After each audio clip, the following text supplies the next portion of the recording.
Story की शुरुआत होती है और हमें दिखाया जाता है रेनबो को। रेनबो एक फिक्शनल आइडियल है, यानी कि एक एनिमेशन। तो रेनबो गाने गाती है और इसके कॉन्सर्ट भी होते हैं, पर रेनबो रियल वर्ल्ड में एग्जिस्ट नहीं करती।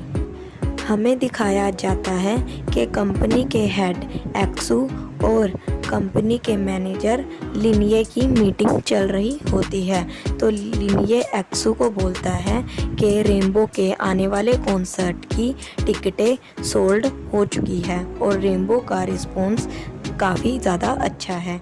इतने में ही पीछे से रेनबो का प्रोड्यूसर आता है। प्रोड्यूसर का नाम काय है। काय यहाँ पर लड़ने के इरादे से आया था, क्योंकि जो गाना काय ने रेनबो के लिए लिखा था वो रिप्लेस कर दिया गया था। तो यहाँ पर मीटिंग चल रही होती है, इसलिए लिनिये काय को बोलता है कि तुम यहाँ से चले जाओ, लेकिन काय नहीं मानता। तो एक्सू लिनिये को बोलकर जाता है कि तुम ये प्रॉब्लम अपने आप सॉर्ट आउट कर लेना। तो यहाँ से लिन्यू जो है वो काय को समझाता है कि तुम्हें गाने लिखने के पैसे मिलते हैं, तो सिर्फ अपना काम करो। लेकिन काय गुस्सा मान जाता है और वो रेनबो की साइड इशारा कर कर बोलता है कि मैं कोई मशीन नहीं हूँ, मैं ह्यूमन हूँ।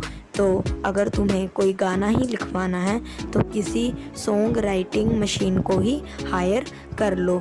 तो लिनिये बोलता है कि तुम्हें गाने लिखने के पैसे दिए जाते हैं, तो तुम ये सब नहीं बोल सकते। तो यहाँ पर जो काय होता है वो जॉब छोड़ने के लिए तैयार हो जाता है।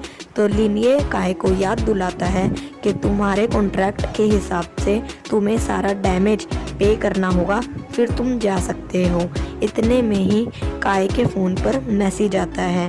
कोई इंसान काय के गाने को ख़रीदना चाहता था। तो काय लिनिये को बोलता है कि मैं सारे बिल पे कर दूंगा, और ये बोलने के बाद काय यहाँ से चला जाता है। इसके बाद हमें दिखाया जाता है काय को, जो कि अपने दोस्त यान के साथ बैठा होता है। यान काय को बोलता है कि एटलीस्ट अपना गाना किसी अच्छी कंपनी को बेचो, तुमने इतने साल मेहनत की है। तो काय यान की बात नहीं मानता और न्यू कॉन्ट्रैक्ट पर साइन कर देता है।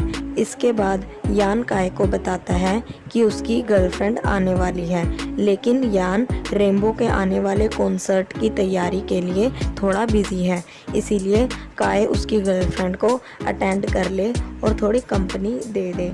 जिसके लिए काय पहले तो नहीं मानता, लेकिन बाद में मान जाता है। इसके बाद काय अपने स्टूडियो में जाता है। वहाँ जाकर वो सारा डाटा ट्रांसफ़र करना स्टार्ट कर देता है और वो रेनबो के फिक्शनल कैरेक्टर से बात करता है। बोलता है कि मैंने तुम्हारे लिए इतने सालों में बहुत सारे गाने लिखे हैं, लेकिन तुम्हें पता भी नहीं होगा कि उन गानों का मतलब है क्या। मैं जा रहा हूँ, क्या तुम मुझे गुड बाय भी नहीं बोलोगी? और वो बोलता है कि तुमको तो ये भी नहीं पता होगा कि सी का मतलब क्या है, यानी कि समुंदर कैसा दिखता है। तो इतने में काय का डोर नॉक होता है और सामने यान था। यान काय को बताता है कि मैंने कार में 2 टिकटें रखी हैं रेनबो के कॉन्सर्ट की। तो काय मान जाता है। इसके बाद काय अपना डाटा ट्रांसफ़र कर कर जाने लगता है, पर बीच में ही लाइट ब्लिंक होती है, एक बार नहीं 2 बार। तो काय ज़्यादा ध्यान नहीं देता और अपना डाटा ट्रांसफ़र कर कर चले जाता है। लेकिन गैस व्हाट क्या हुआ, यानी कि जो ये लाइट ब्लिंक हुई थी, इससे रेनबो जो कि रियल वर्ल्ड में एग्जिस्ट नहीं करती पर आ चुकी थी रियल वर्ल्ड में, यानी कि इस दुनिया में। काय अपना सारा सामान और अपना डाटा ट्रांसफ़र कर कर पार्किंग लॉट में आ जाता है, लेकिन उसे महसूस होता है कि कोई उसका पीछा कर रहा है।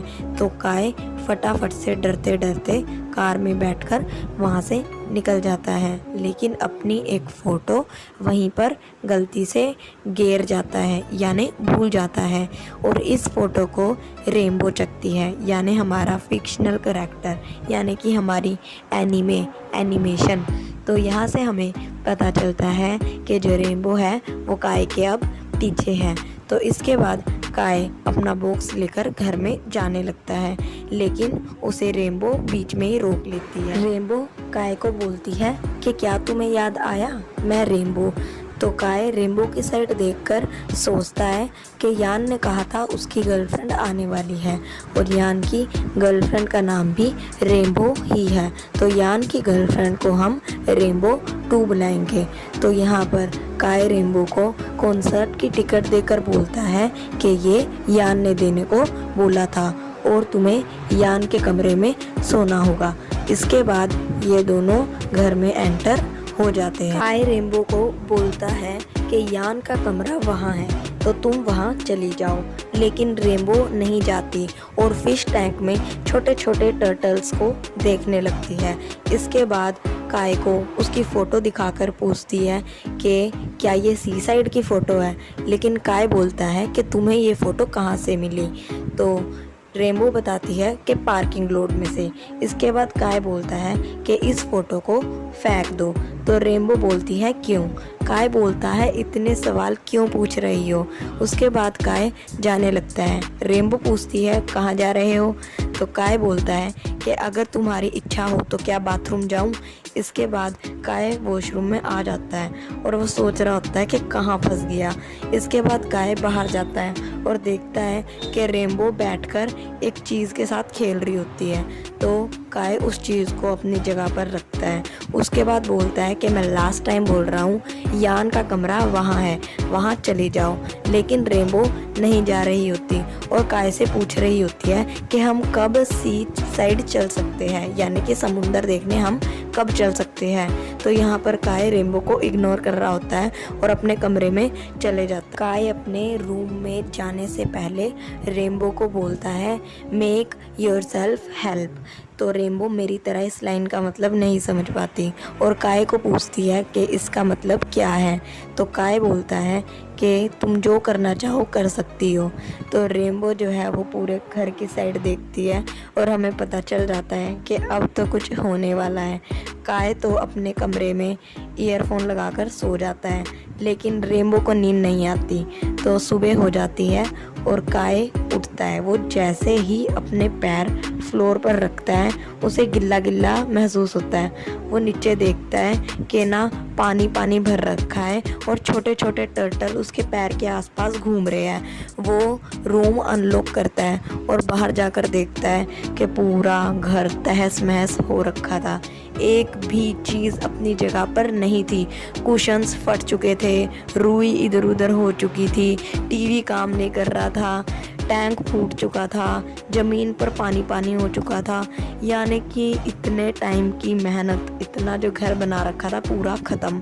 तो इसके बाद ना काय रेनबो की साइड देखता है और ये पार्ट यहीं पर ख़त्म हो जाता है। अगला पार्ट देखने के लिए ना आप वीडियो को ज़्यादा से ज़्यादा लाइक करिएगा, तो अगला पार्ट जल्दी आ जाएगा, मे बी कल भी आ जाए। सो बाय बाय, टेक केयर।